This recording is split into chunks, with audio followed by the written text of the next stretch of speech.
how do United Nations members view the Wagner Group?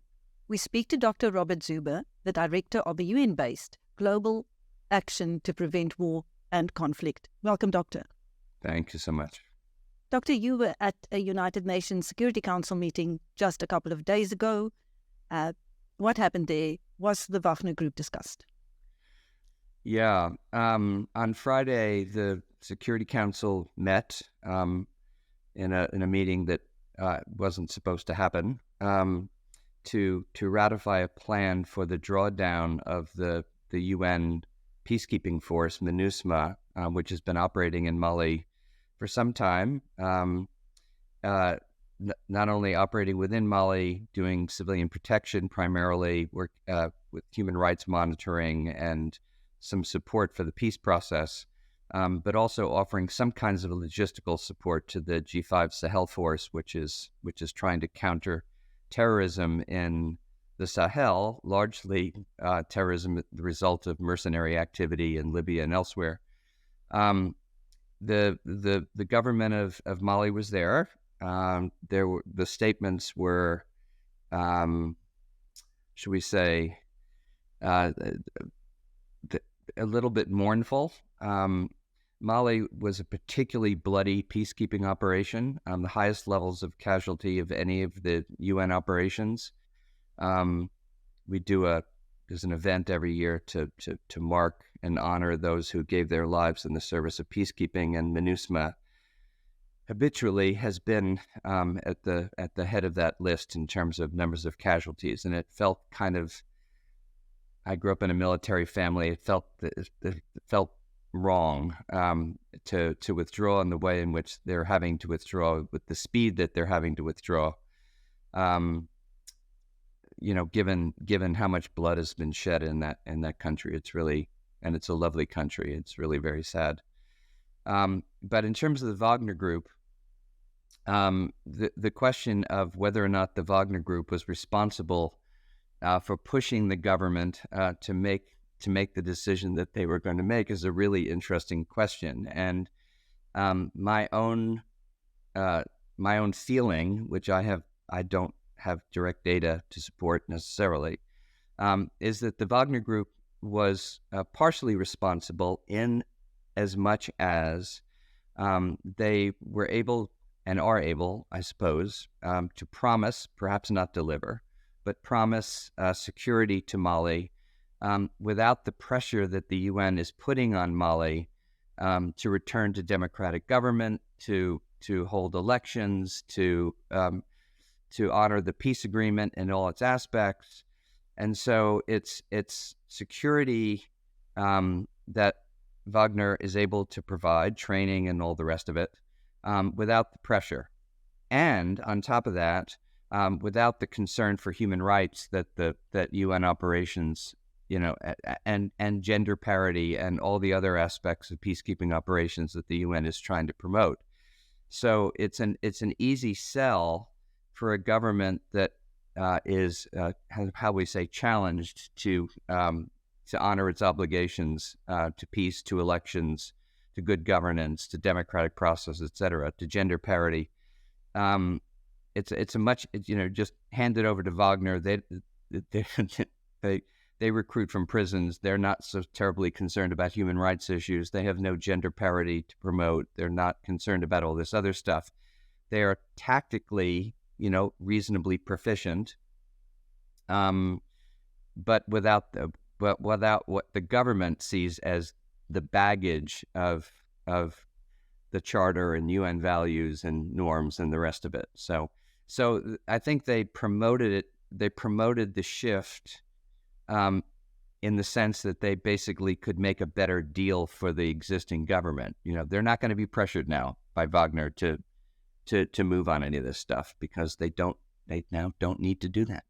What about other countries where Wagner is operating? What does this mean for those countries and for countries where they're not yet? Right. No, I think excellent question. I mean, in the dominant media in the U.S. especially, right? Wagner is, everyone's Prigozhin. They're all obsessed with, who he is, and I think the New York Times yesterday called him an honest honest-ish warlord, and one of the British news services called him the abominable showman, and so he certainly has provided some truth telling on the Ukraine war, but it's also given people the impression that Wagner is part of a Ukraine operation and doesn't have tentacles in other places, and of course they have tentacles in many places. Libya has been drowning in mercenaries, people who don't fight for a flag or for a cause. They fight for profit and access to resources. And when the UN decided to try to clear the mercenaries out of Libya, some of them went back home and some of them went south and into the Sahel and beyond the Sahel to countries like Ghana and Gabon, which are on the Security Council as elected members, and are dealing with horrible issues related to piracy, which is related to mercenaries, which are related to terrorism, which is related. So all of this movement of armed groups, they're just following the money and following the opportunity, and much of it has been mercenary driven because this is their job. They're doing this as a job. They're not concerned about overthrowing anything or establishing a normative framework for a different kind of governance. This is not what they do.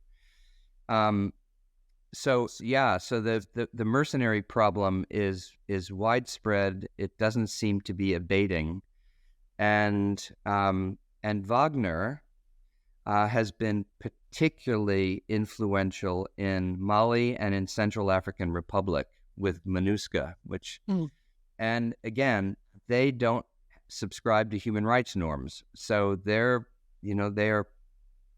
sense of security is very much focused on guns and weapons and military strategy and bullying, etc. Whereas the UN's counterterrorism strategy is a balance between civilian protection, humanitarian development assistance, gender parity, human rights obligations, et cetera, et cetera. It's a much more complex engagement. I think it's more sustainable, but I think the Wagner thing is not very sustainable in the end. Yeah, not sustainable for Africa, but for Russia. Yeah, that's this is the thing, which is. It's confusing, really. Well, it's confusing because first of all, Russia's, I just said, Russia's not the only big power that does mercenaries. They all do them, and there are colonial legacies that should have been nullified long ago and are actually being, in some subtle ways, being reinforced through big. I mean, Russia is. Wagner is involved in several African countries, but AFRICOM, which is the U.S. Military in Africa, is involved in many more. China's involved in many more. France has been pulled out of Mali, but still has influence in the continent and is still getting tax money from governments that it allowed to go free back in the 1960s. The UK has their own stake. I mean. And very few of these stakes are transparent. And Wagner's stake, of course, is not transparent either, but there's a lack of transparency across the board that enables people who are unscrupulous to be unscrupulous. And sorry, Chris, I don't mean to go on about this, but go on. But if we're talking proxy forces, it's like we're responsible for two things: what we do and what we enable. And in other words, what our actions allow people, the conclusions they allow for other people and other things to draw from our own behavior. And we're still enabling a lot of behavior that we should have put a stop to a long time ago, but we haven't done the work at like in the U.S. I mean, it's my country. grew up in a military family. A lot of people have shed blood for this country. I like it.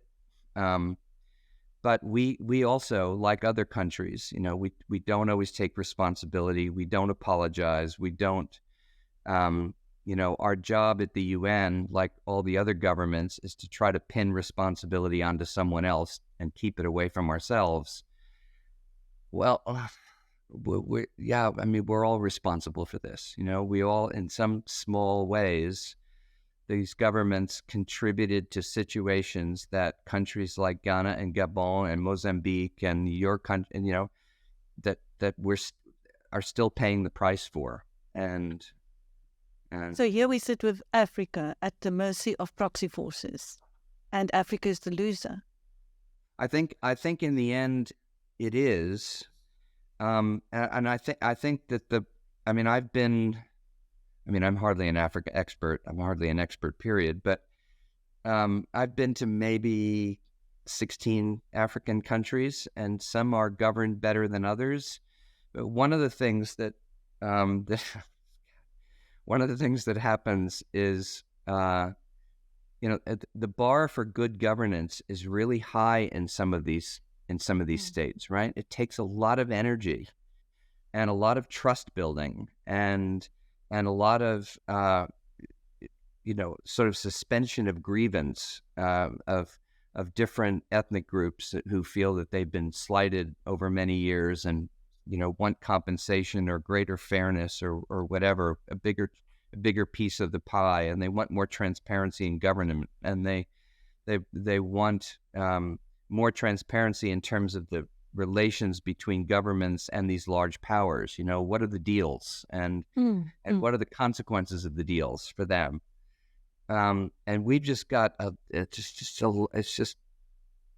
and that's what we should be talking about. We shouldn't be, in my view, we shouldn't be talking about whether Wagner is a good thing or a bad thing in Central African Republic. Well, they probably are a bad thing, but then the question is, as compared to what? Like, where are the good things? Where's right? Where's the benevolent proxy force that is benefiting that country? Where's the benevolent? Right. Where's the benevolence? And the UN is trying to clean up its act and has done a really good job at country level. Very often at country level. So, are they the benevolent force? Well, the UN also has trust issues to overcome, right? The UN has made huge mistakes. They just sent a peacekeeping contingent home for an entire contingent because there was so much sexual abuse within the ranks, right? So we have things to clean up as well. And I don't know. People, I have to start with my own mess before I start telling other people what to do with theirs. And I think that we haven't institutionalized commitments to be better, to being better people, to seeing more broadly, and it sounds naive, but it's like we're not willing to do kind of full spectrum analysis of these problems. And that's what it requires. It requires a kind of full spectrum, like where are all the pieces, what's happening, where are the needs, how do the needs shift between, does it matter whether you're in, Durban or Pretoria? Does it matter whether you're, in Timbuktu or someplace closer to the center of Mali? And of course it does. People. And are we meeting expectations as a system? Because when we talk about, like in Mali, when we talked about protecting civilians, they tried really hard and they spilled a lot of blood trying to protect civilians, but we didn't really protect civilians. We protected some, right? We didn't. Protection of civilians is a kind of essentialist term that leads people to believe that something's going to happen, and when it doesn't happen, it creates issues, trust gaps, whatever. It's very here's a continent. Sorry to interrupt you, but here's a continent in a tug of war between proxy forces. How does Correct. Africa rise above that? How can Africa free itself from... Well, I think it is. I mean, some of the, I think African governance has become a little bit too bureaucratized for my taste. I mean, it's very hard to follow the African Union Commission when they come to the Security Council, for instance, because there's just one acronym after another and one bureaucratic agency after another, and it's really hard to keep all of it straight. I would imagine for journalists too. But they are trying hard to make to solve their own problems on African terms. I mean, IGAD has done a very good job in Somalia. It's not perfect, but they're trying, and they're trying in South Sudan, and they're trying in Abyei, and they're trying in these other places, right? And they're involved, they're engaged. I think that's, to my mind, it's more and more impressive, and they're taking seriously the notion of rapid response to security threats. Kofi Annan, who's Ghanaian, Ghanaian, used to talk a lot about the fire truck and would make a very simple point, which we need to make more simple points. And the simple point was that, if you call for a fire truck because your house is on fire and the fire truck shows up 3 days later or worse, you have to raise money to buy the fire truck to show up at the fire. By the time the fire truck gets there, the house is burned to the ground, right? And so the principle is, if you show up late, you don't show up. In some real sense, you just don't show up, right? You don't show up in any sort of functional sense, in terms of the ability to solve whatever the problem is that you're trying to address. And so Africans, it's not working quite yet, but they've embraced the notion of rapid response and peacekeeping forces. And if they could get the UN to pay for more of them, which they should do, and get the Security Council to authorize more payment for them, which they should do, they I think can make real strides, because there's some very, very talented and humane African military people. So that countries don't have to rely on proxy forces that come with their own price to pay, not just in monetary terms. Right, and we've seen, for instance, in the Gulf of Guinea, in recent times, that African-led security responses with assistance only from, like, the European Union and France and the US. They've made great strides in counter piracy in the Gulf. The caveat is that those strides have been made in the northern parts of the Gulf. So, Senegal, Guinea-Bissau, Liberia, Cote d'Ivoire, Ghana. Most of the piracy now has moved south. So it's now the, Cameroon, Gabon, Equatorial Guinea. Those are the places that are now feeling the effects of piracy. And Africa is huge, and it's diverse, and there, I've been to Congo, not the DRC, but the other one, and it's patrolling that ocean is a mess. Oh my God, it's a massive challenge. So malevolence tends to be more flexible than response to malevolence, and we have to figure out not only how to respond, but how to get more people, more African citizens involved in security, and that means taking better care of them and allow them to take better care of each other, and finding jobs for people, and helping them build economies that are self-sufficient, and just sort of getting more hands in the game, because it can't be all just military response to security threats. That's just never going to work for Africa. It doesn't work for anybody.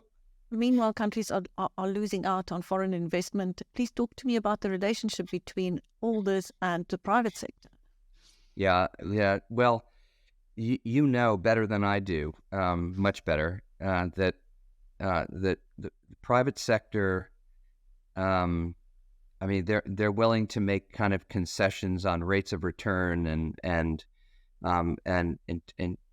when return is applicable, the timelines of things, but they require certain levels of stability, and and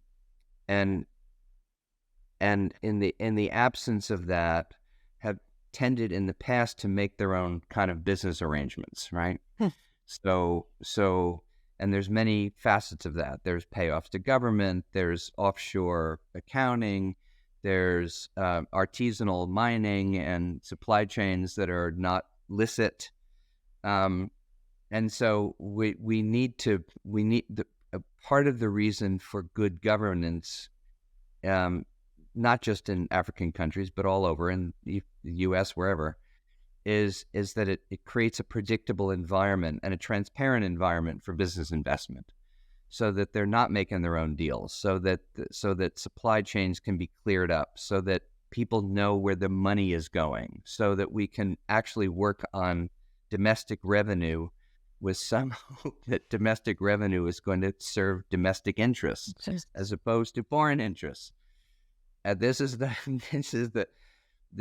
thing that goes on over and over, and it's tragic and it's sad. And you go to some of the, I mean, you've done this much more than me, but you go to some of these mines and it's painful what people do for a living, and the impact that it has on them, and the poisoning of their waters, and that's just like, oh gosh, and then it all ends up in. And what they're killing themselves for, ending up in a foreign country, and they're not benefiting. Right. They stay poor. So it ends up in crap like this, right? And and with no notion of what it took to make that possible, and the human lives that have been sacrificed on a daily basis in order to make that possible. I mean, it's absurd. And we in the so-called, I'm not sure that we are, developed world, are notorious for blinders to supply chain issues. We don't know where things come from, and we don't want to know. And that goes for our meat, it goes for our diamonds, it goes for our, and the mercenaries. That's what they're in it for. They're in it for that. And they have no vested interest in cleaning up supply chains, and they have no vested interest in governments that they can't buy off, and they have no interest in militaries that they can secure illicit weapons for because they're under some ridiculous arms embargo or whatever it is that's going on. It's just, so there are all these like cycles of things, right? And we focus even in the Security Council, we focus in on one part of the circle and act as though the rest of the circle doesn't exist. And of course, it just like absolutely exists. Doctor, what words of hope do you have for the African continent? I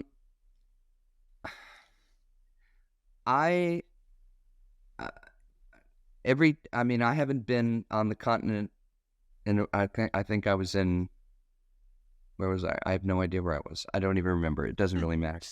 I think I'll probably be in South Africa in March of next year.